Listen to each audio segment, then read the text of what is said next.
안녕하세요. I'm very sorry I'm going to have to do this lecture in English. My Korean is terrible. So usually I use the viola as my means of communication. So today I can't hide behind that, and I'm very sorry that I'll have to use my speaking voice. I'd like to talk a little bit about the architecture of my life and the things that made me who I am. I think that my life has been shaped by the many choices that I've made, and I've been extremely fortunate to have people that have cared for me and have given me good advice. I was born on December 31st, 1978 in Bellevue, Washington, a suburb of Seattle. My mother's name is Lee Bok-sun, and her American name is Colleen O'Neill. My grandparents' names were Perry and Mildred O'Neill. My grandfather was a retired pathologist and a World War II veteran. My grandmother was a substitute teacher. My mother was a Korean War adoptee who came to the United States in 1958. She had lived on the streets of Seoul, and she was very malnourished and became very ill. Because of this, she sustained permanent brain damage, which resulted in arrested development. My grandparents were devout Christians, and they believed that it was their duty to help people. And they really followed this belief. They had 36 foster children. Some were handicapped, some were runaways, some were Vietnam War objectors. But my grandparents took them in all the same and cared for them as if they were their own. And I feel very lucky that I grew up in a household with little to any judgment for basically any type of marginal group. When I was 5 months old, we moved to Sequim, Washington. Sequim, Washington is a very, very small town, population 3,000 on the Olympic Peninsula outside of Seattle. It's a small retirement community, and in a city of 3,000 people, there are 15 churches, so you can understand it's a very American small town. My mother and I were the only Koreans, in fact, the only Asians in Sequim, actually probably in the whole Olympic Peninsula. And I was raised to be American. I learned how to speak English. My grandparents didn't want me to learn how to speak Korean because they wanted me to blend in. And so my mother didn't speak, and my grandmother was nice enough to learn how to make kimchi. So that was my one cultural anchor to Korean society. I really enjoyed growing up in Sequim. It was extremely beautiful scenery, beautiful mountains, beautiful rivers, forests, and I was safe. I could ride my bike anywhere, miles, and not have to worry about crime or anything like that. And I really enjoyed my schoolwork, and I was a very, very good student. And my grandparents were very proud of me. I was always on the honor roll. I always got very good grades, and it was a good childhood. Since my grandparents were very poor, they had always given their money to help others. We didn't really have enough money for me to go on to college. So my grandparents tried some silly things like collecting stamps and coins in hopes that we could sell them to pay for college tuition. My grandparents really understood that it was of utmost importance that I go on to higher education. My grandfather did go to college, but my grandmother did not. And they understood that was the way I could become very successful. So they tried all sorts of things to help me become very smart. They even bought me a toy. It was called a Speak and Spell. I don't know if you've ever seen that here in Korea, but it has an alphabet. It's like a little computer and has a little robotic voice. It says, spell this, and then they'll give you a word and you have to, you spell it.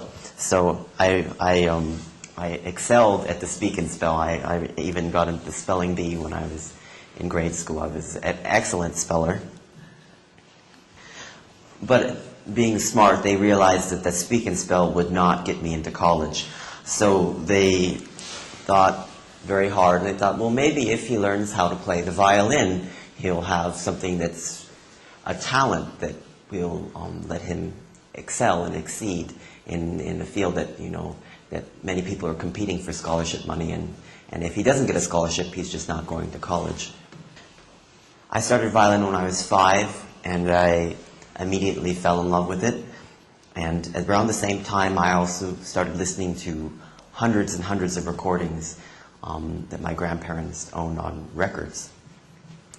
I love listening to Bach's, J.S. Bach's Brandenburg concertos, especially, and Tchaikovsky's Nutcracker Suite.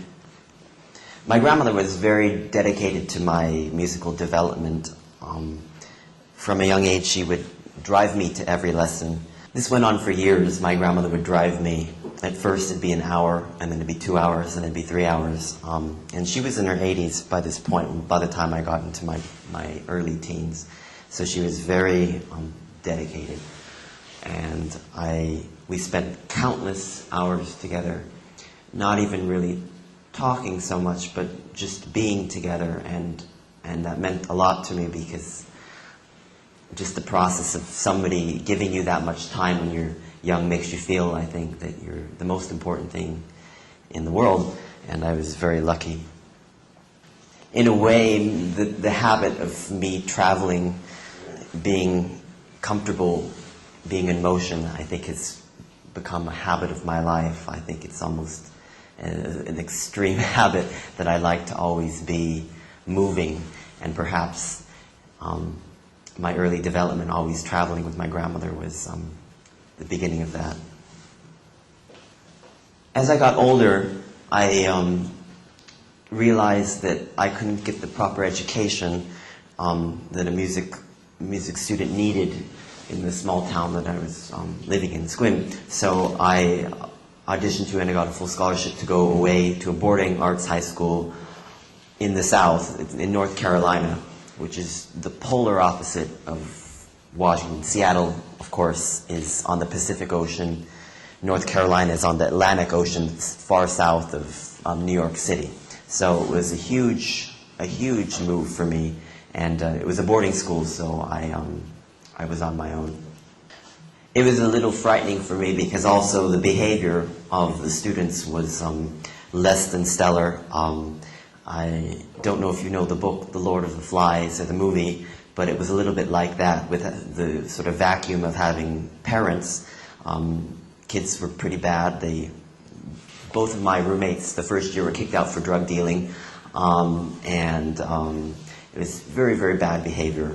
But somehow, I guess maybe being lonely and kind of a little bit scared, I practiced, and I kept my vision of getting into college, which has been my sort of the MO of my life to this point, in the back of my mind. It finally came time for auditions, and I was accepted with full scholarship to Northwestern University, the University of Southern California, and Rice University. And I decided to move to Los Angeles to go to USC. By this time, I'm 18 years old, and Los Angeles was a wonderful place to live. It was beautiful weather, beautiful beaches, beautiful people, and the university atmosphere was very nice. I liked academia very much, and I worked very hard, and I won some competitions, so I had my first big success debuting with the Los Angeles Philharmonic as a student. Unfortunately, in July of 1990, my grandmother died very suddenly, and I was devastated. I had a terrible hole in myself. I felt inconsolable, and because nobody had ever died in my life, and of course nobody that central, especially because my grandmother and I spent all of the years going to lessons together. So that was it was devastating for me. Something changed in my life at this point. I'd always been a hard worker, but I think the fact that the realization that people die and that I too would die, and things are nothing in life is permanent. That really sunk in very quickly. So I started working even more harder, and I prepared for my graduate school auditions because I wanted to go to Juilliard. And I did that audition, and I was accepted to go to the Juilliard school. Unfortunately, within the first few weeks of me living in New York, the terrorist attacks happened in 9/11, and I hadn't even had my first lesson at Juilliard, and the whole world had changed. I remember walking downstairs. Actually, I was on my way down to Juilliard, and people in the street were they looked baffled or strange, like some horror movie, and I was like, I went to some random woman, some stranger on the street, and I said, "What's going on?" She said, "Didn't you know the plane just flew into the World Trade Center?" Matter-of-factly. So I went back upstairs to my apartment, and I turned on the television, and there's the World Trade Center on fire and the Pentagon. So I, like everybody in the United States, probably the world was just shocked, utterly shocked. I was very lucky that I got through to my mother, and I called and I said, "Mom, I'm okay," and she felt better. But I think the terrible things about living in New York at that time was the aftermath of, for one instance, going into the subway, which most students have to take the subway because it's expensive to take taxis, of course. And as you walk down into the subways, you'd see, I would say, hundreds of posters, handmade posters like this, and it would say, have a picture of somebody and say, "Have you seen my daughter? Have you seen my husband? Have you seen, my relative? They were on the 99th floor of the South Tower." And that was just heartbreaking to see, because as the weeks went on, of course, those posters didn't go away, and those posters were never taken down in the sense that those people died.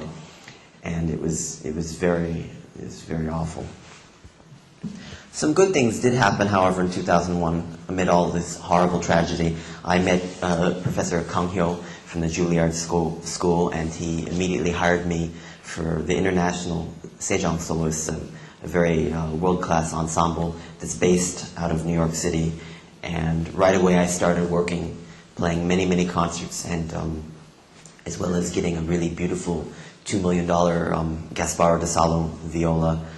So it was like, there was a lot. That was a really big turning point in my life. At the same time, I also started working in the new music scene, the avant-garde scene of New York, and I got to know some very interesting composers who I won't name so you don't have to translate, but it was a really wonderful experience. New York is the center of sort of new music, contemporary music, I should say. So I started working very heavily in that scene.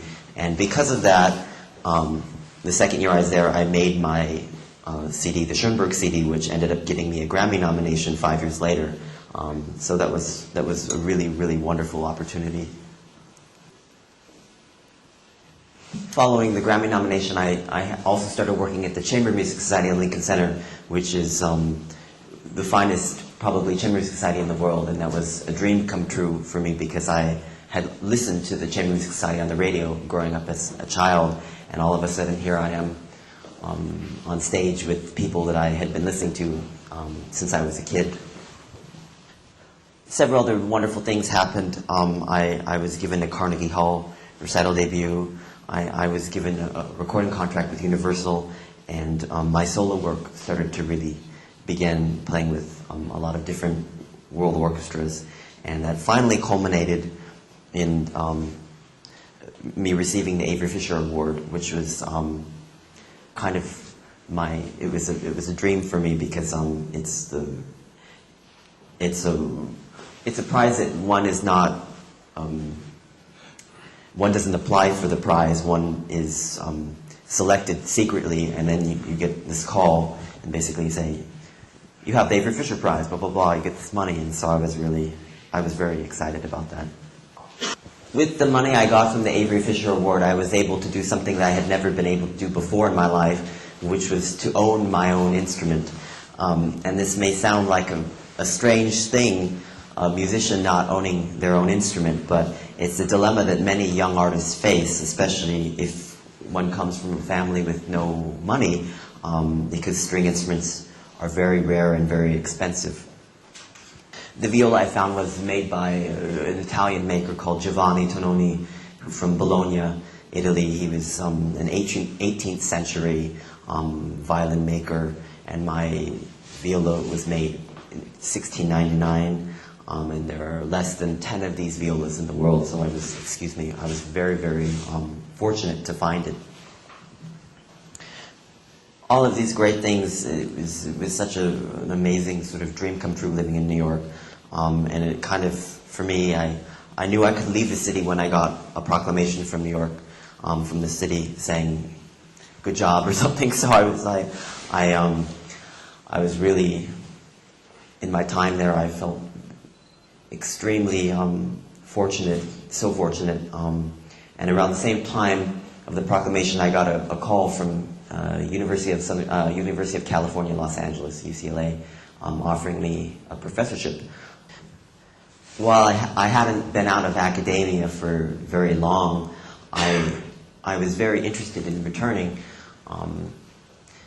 I really like the atmosphere of learning, and I like to be around other art forms and pursuits, educational pursuits. It's always interested me. In a way, teaching has taught me a lot about my own playing. I guess if you look at it in a scientific method, like a hypothesis or something, somebody proves, in the scientific world, they prove something, and then one argues it constantly. Is that right? Is that right? Is it right? And every time it's proven right again, it's just, that's the whole the sort of, that's part of the process. In a way, teaching a string instrument is the same way. I have to constantly question what I do. Why am I doing this? Is this right? I'm telling my students how to do this, but is it right? So I'm constantly challenging my own thoughts and concepts, and that's been very, very helpful in solidifying or making concrete my own ideas about music. Now that I've given you a shameless biography of my life, which I apologize for, I'd like to move on to some topics, just of discussion, questions. When I met yesterday with you, we talked about some questions about inspiration in art, and while it's very interesting to talk about, it's actually very hard to verbalize what inspires artists to create. I think it's very individual for everyone in this room. Probably everybody has their own motivations. What I came up with, and I hope it's not cliche, is a sort of list of the things that what I'm grateful or I feel lucky for in life. I remember when I was in church as a young boy, they used to sing this song. It was called "Count Your Blessings," count them one by one. And while I'm not religious anymore, I do believe in that statement very much. Let me start on this list. Number one, I feel very lucky, grateful to be alive. I feel very lucky, very grateful to have good health. I feel very lucky and grateful to have my mother and to have had my grandparents. I feel very lucky and grateful to have music in my life. I feel very lucky and grateful to do something that I love as my career. I feel very lucky, grateful to have wonderful friends. I feel very lucky and grateful to travel the world and to see new places and meet new people, things I never thought I'd be able to do. I feel very lucky and grateful to do something creative with my time. I feel very lucky and grateful to be the curator of a very fine old instrument. I feel very lucky and grateful that I'm curious and wonder about things.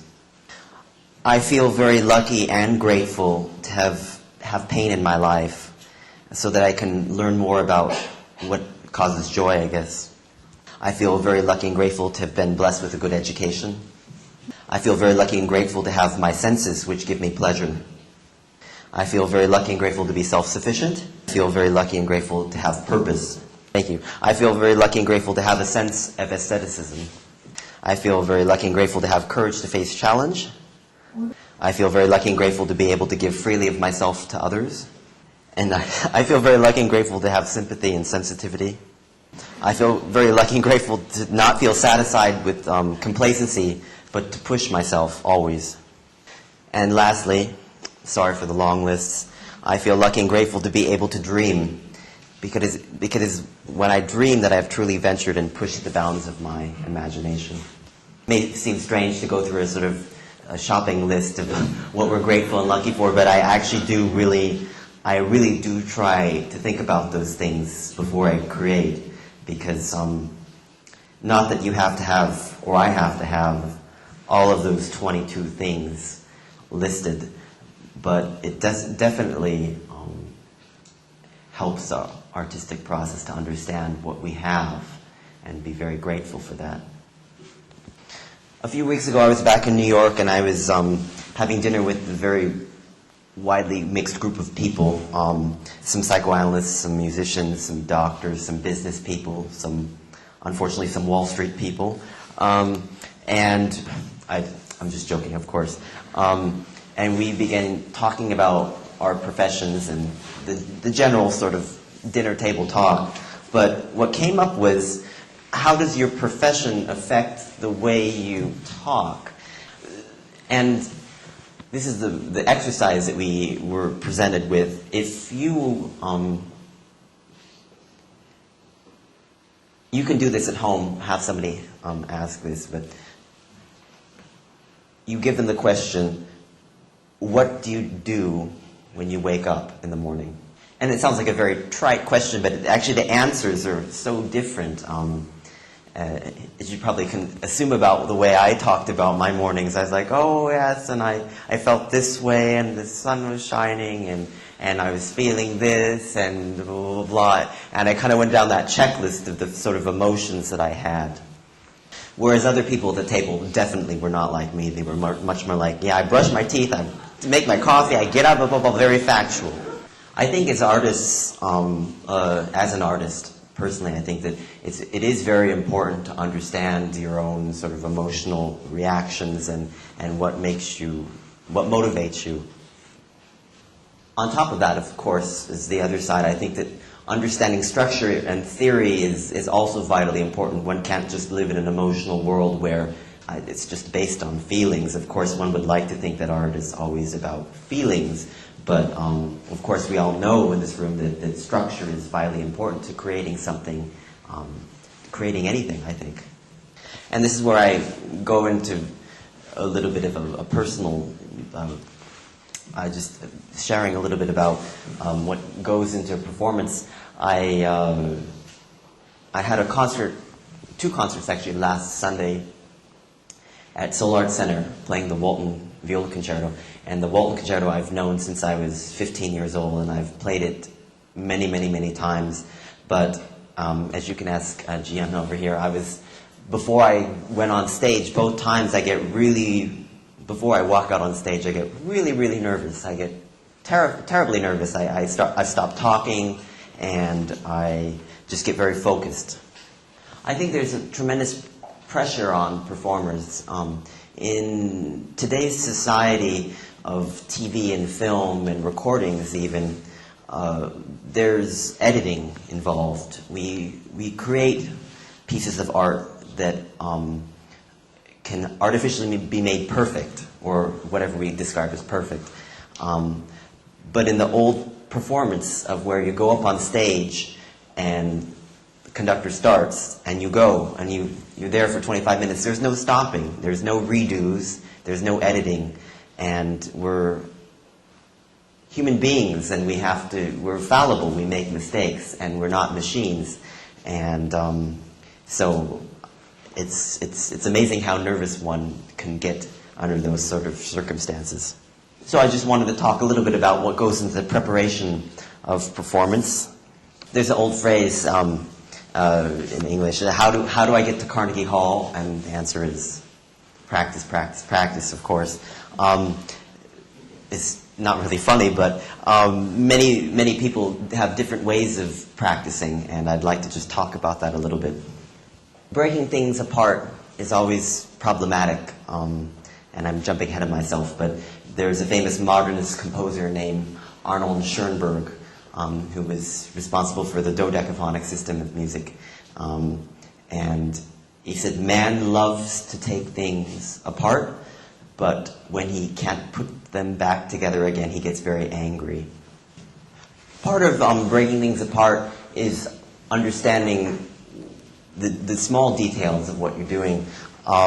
Some people, when they're practicing a work for the first time, let's say I'm discovering a new piece of music, some people would like to read through the whole piece, like they'd read through a book, and get the whole impression.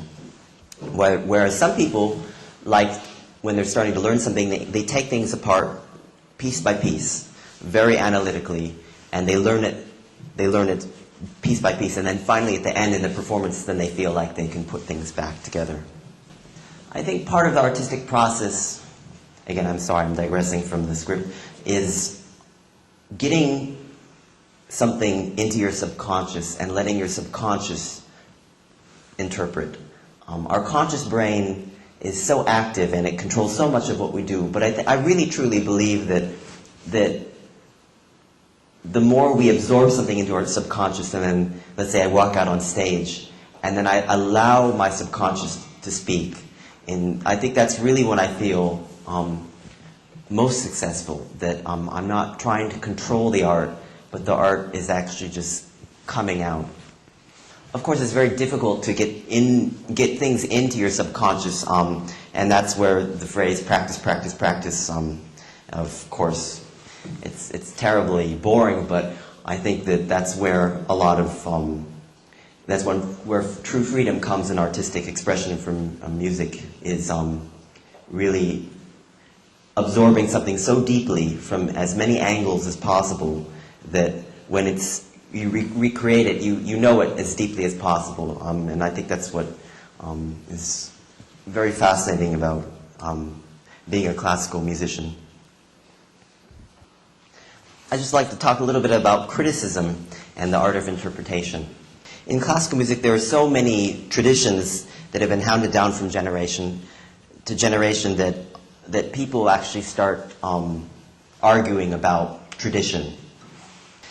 Depending on the artist, there's a lot of different thoughts about what is correct and what is not correct. Sometimes people say, well, my teacher said this was from Brahms, and Brahms said this, but then my teacher said this, and there's a whole bunch of conflicting interpretations about what classical music is in the tradition. One of the great challenges I've had in recent times is I just recorded my fourth album, which is a Baroque early music album, and I'm personally trained as a romantic modern classical music player. However, when I went to Germany this past August to work with this wonderful group, Alte Musik Quellen, I was in for a huge shock because the tradition of early music has become very, very strong, and the opinions are almost dogmatic.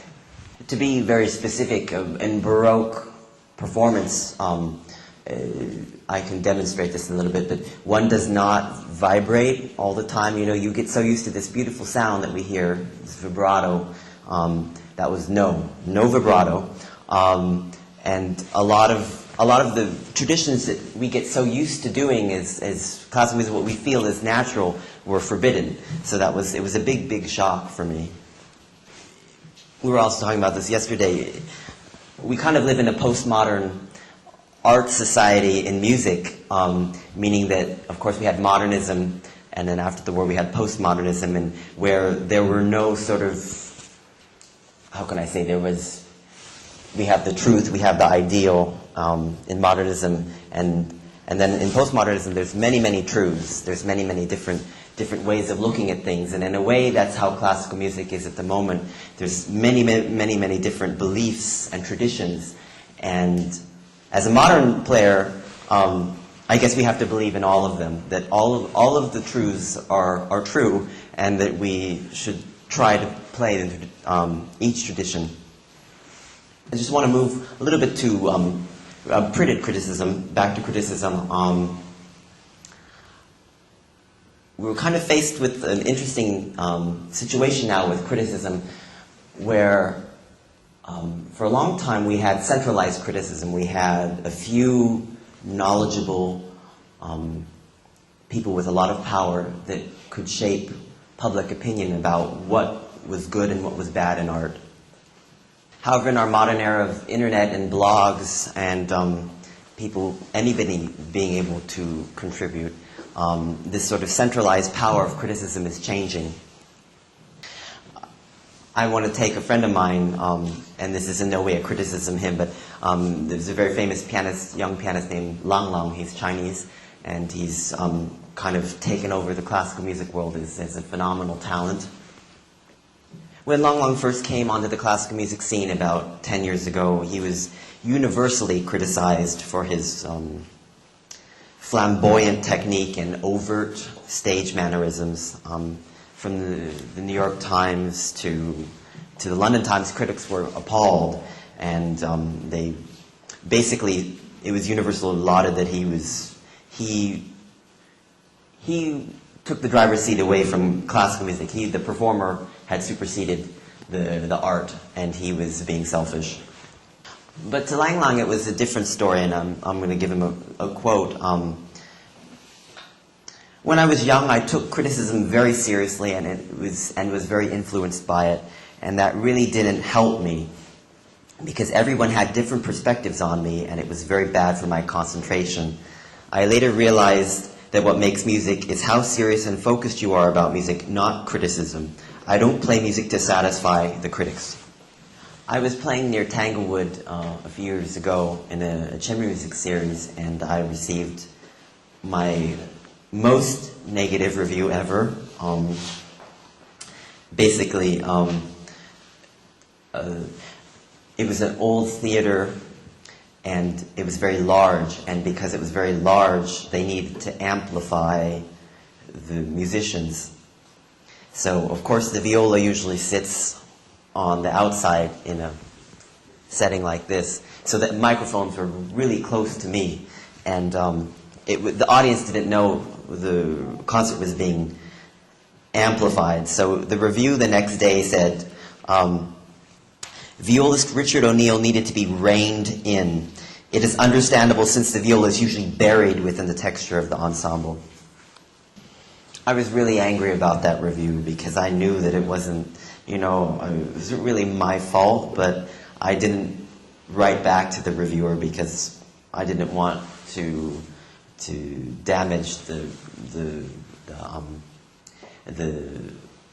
presenter that was amplifying it, because it would have revealed that they were amplifying it, so I kept my mouth shut.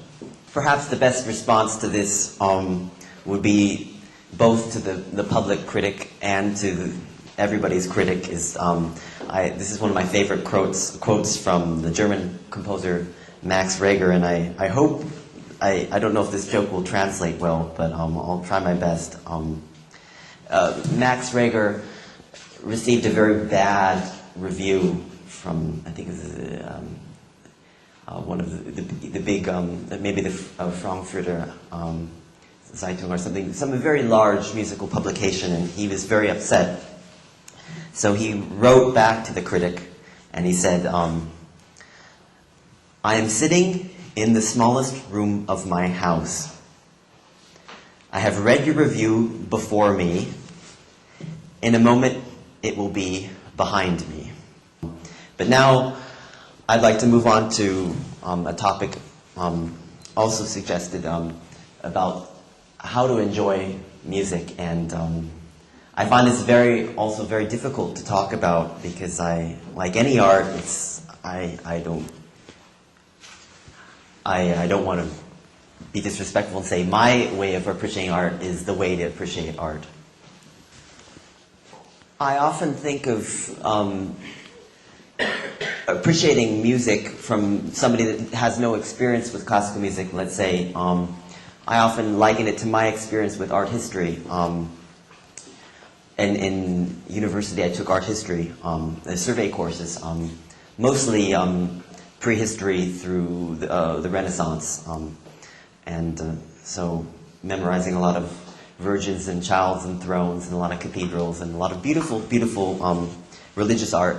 But when it came to modern art, I didn't have a lot of education. But I started going to museums when I was very, very young. I think a lot of art is how you react to it, the way your chemistry with it. And I really believe that everyone has their own sense of aestheticism, their own sense of what beauty is. And I encourage people to really go with their gut feeling about their reaction to art, because I think a lot of times it's neither right nor wrong, it's just how you react. So perhaps I can give a few guidelines when you're listening to some classical music. I don't want to be speaking down to people, but does everybody here like classical music? No one? 사람이 없어요. Oh no. One, that's good. I think there's some stigmas with classical music, that it's boring, and it's sometimes there's some also negative stigmas for rich people, or there's all these stigmas about classical music. But part of the reason for me giving my long-winded synopsis of my life was to say, I definitely didn't come from any situation where classical music would normally come from. And I think that it spoke to me, it's changed my life, and it's a very powerful, viable, and meaningful art form. So let me propose a few things for the people that don't necessarily listen to classical music. First of all, it's like when I walk in, let's say I walk into an exhibition and I see a painting. I guess the first question I would ask myself is how does it make me feel? Since we've been talking about feelings a lot tonight, at least I've been talking about feelings a lot. How does it make you feel? Does the music or art conjure up any sort of imagery in your head? Does the music remind you of certain emotions or events in your life? I think those three basic things are always interesting ways to just... So just a few technical things that I think, just for roadmap pieces of advice. Is there a theme that you can identify? With a lot of classical music, there's usually a small motive or something, a germ perhaps, or a phrase that's developed throughout the whole piece. And while that might not be apparent on first listening, but as you listen to it longer, if you really try to identify, you start hearing how that theme is developed. As you listen to the theme, is there another underlying rhythm or something, a pulse that you can latch onto that's identifiable? Also, learning how to identify which instruments you're listening to is very effective. I think you can, after a while of listening to classical music, you can start to dissect, that's a violin, that's a piano, that's a cello. Also, once you can learn how to identify the instruments, you can start to look at the idiosyncrasies of each instrument, which each instrument has a certain character. Like, I always describe the viola as I've described it as like a mother's voice. I've described it as warm, like chocolate. It's dark, it's rich. I think that there's an inherent color that the viola has that's very special. Once you're better at understanding what the theme is, listen underneath the theme usually. A melody is very beautiful, but without the harmony, the theme is colorless. So as you start listening more, listen to how a theme is harmonized, because harmony really gives the true signature of the melody. You need both of those things to go together. Once the music is finished, what was your overall impression of the piece? And also, it's interesting to observe at what momentum did the piece unfold. Was it a really short piece that went by like, or was it a really long piece that you might have dozed off in a little bit, but it's interesting to start analyzing the rhythmic pace in which the piece unfolds. Music is a little different than visual art. Of course, when I look at a painting, the speed of light and the way the human brain works, I instantly analyze something and my brain absorbs it. But of course, music is a little bit different. Music requires time and vibration. It's the physics behind it, So we can't have a piece of music that exists in a millisecond. We need at least some time for the piece to unfold. So allow yourself to let that happen, to really give music its correct framework. That being said, the framework of an exhibition or a painting, usually let's say like a piece of, like on the wall, I keep on looking at that wall like there's a Monet or something, but let's imagine that there was a painting on that wall. It would have a frame probably around it, and that frame would contain the artwork. Music, unfortunately, might not have that framework of having, it has a beginning and end, but I'd often like to compare it to like the environment in which you're experiencing the music, because most of the times, even when I listen to music nowadays, it's not in the concert hall, it's on recording. It's interesting to look at which environments you like to listen to music. I think some people enjoy listening to music at work. Some people enjoy listening to music before they go to bed at night. Some people like listening to music in the car. And I think that's great to understand your own reaction and space that you listen to music. I think that's very important. I think being in the mood can really heighten the appreciation of what you're listening to. Long story short again, don't feel inhibited about going to classical music. If you clap in the wrong place, I won't care. The audience might care, but don't worry. It's really not, it's a wonderful experience, and it's like, I would liken it to me walking into Kukje Gallery or Hyundai Gallery and looking at some interesting Chinese painting and not knowing anything about anything, but still enjoying what I'm seeing and reacting and opening my mind. So if I'm embraced enough to do that, I think it's just as brazen for you and acceptable to go and experience whatever art you like. I'd like to finish today by talking a little bit about chamber music, and I thank you for staying with my very interesting stream of consciousness lecture. I discovered chamber music, music for greater than 2 people and less than, probably the upper limit might be 20, but really no music without conductor is probably a better description. I discovered chamber music when I was 12 years old. I went to this chamber music camp very close to my home in Washington State, and it was one of my first ventures away from home. I think music can be a very solitary art form. For years of my childhood, I spent hours locked away in a practice room. Freely and gladly I did that. But it was a sacrifice, and it was a lot of time by myself. With chamber music, one is able to be with your colleagues, to collaborate, to cooperate, to learn from one another. And I often use the equation that with a string quartet, let's say 1 + 1 + 1 + 1 doesn't equal 4, but it equals 16. Because scientifically, the way the overtone series works is when perfect harmony, when things are perfectly in tune, the resultant tone is much greater and much more resonant than just the sum of 4. It's not just 4 notes. The way the overtone series works is if everything's in tune, you get this huge kaleidoscope of resonance.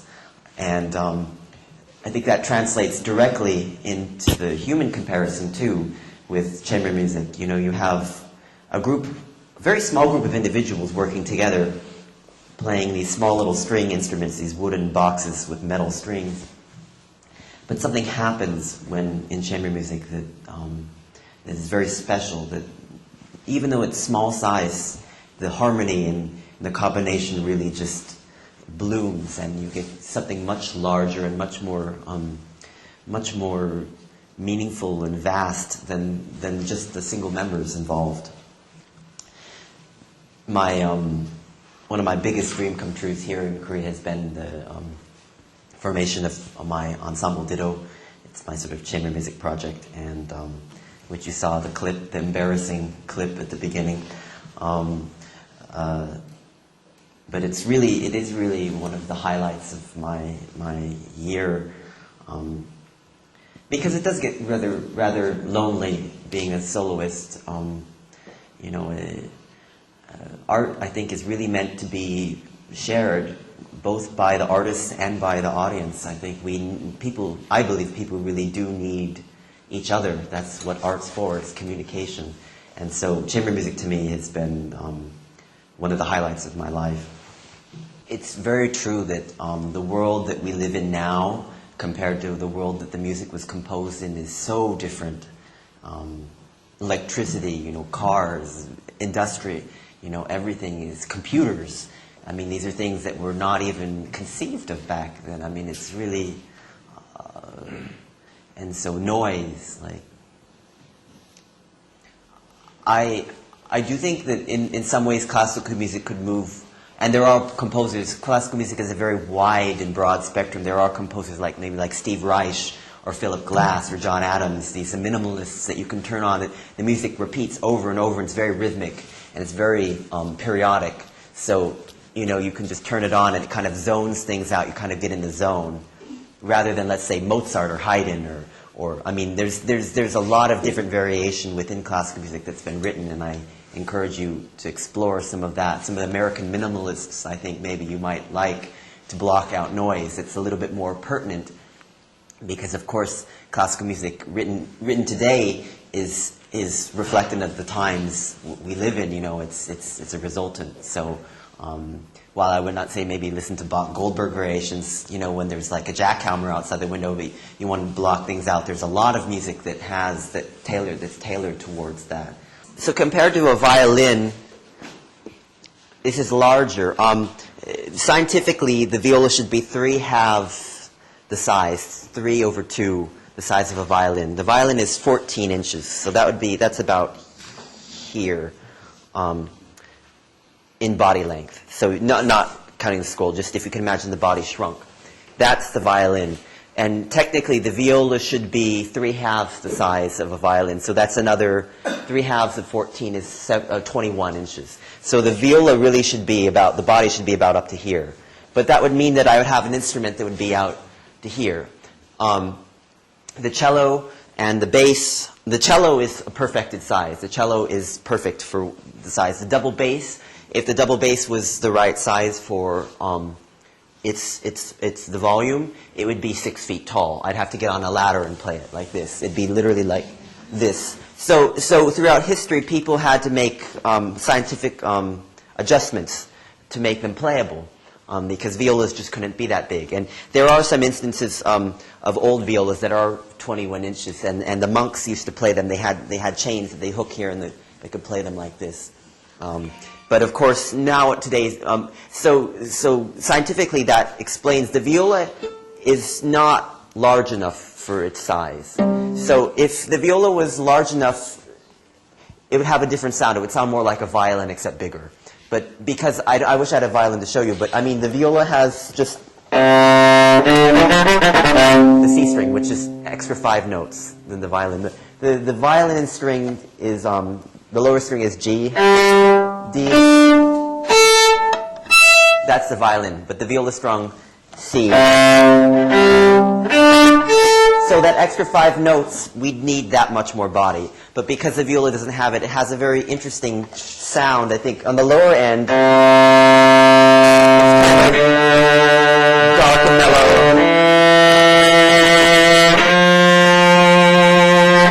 The C string is much richer than the violin.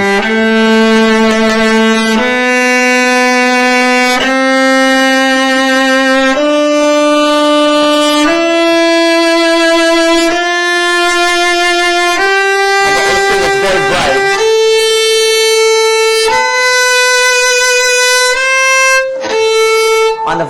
A string is a much different sound. The viola, since it's a top string, it has a very nasal.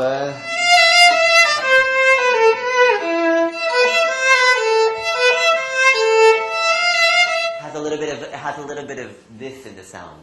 So it's a very interesting thing. Why I like the viola, I think it physically, just speaking from an ergonomics point of view, when I went through puberty, my arms and hands got very long and big, and it was really hard to.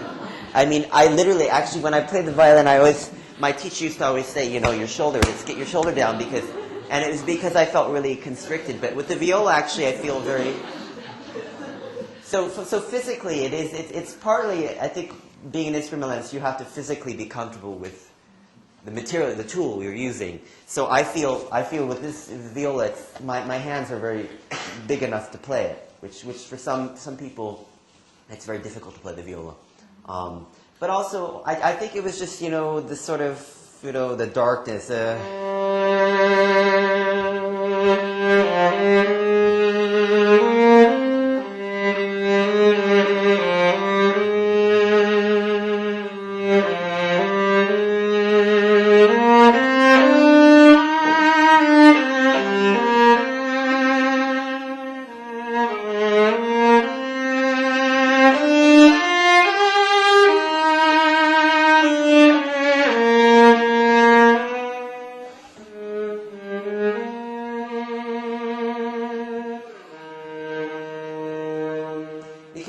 I always secretly wanted to play the cello. I love the cello. The cello has such great repertoire, and it's such a beautiful, dark sound. But coming from the violin, which is the upright instrument, to the cello is a much different technique. And I switched too late to go to the cello, and I'm glad I didn't. But the viola was, in a way, it was my way of getting a deeper sound, a more beautiful, dark, rich sound. And I do like the violin. I think the violin is an incredibly beautiful, brilliant instrument, and it can sound so brilliant. But I really love this instrument. It really depends on the viola, again, because some violas, this is a fairly small viola, but because you see that the arching, I don't know if you can see, but the arching is very bloated, it's very wide. That gives it a very deep sound. I prefer that sound compared to some violas that are, they have really very shrill sound. And then some violas are very large, like cellos. So a lot of times when you're listening, depending on the violist and the viola, it can sound almost like a cello, or it could sound like a small violin. That's why on recordings it's very difficult. And honestly, I think I like that part of playing the viola too, is because I feel like I can play different actors. Like I can sound like a cellist. I can really dig in, and I can give a lot of body and vibrato and make it sound very rich and warm. And then I can also play very fast and brilliant like a violinist. And then I can also play it's an interesting observation.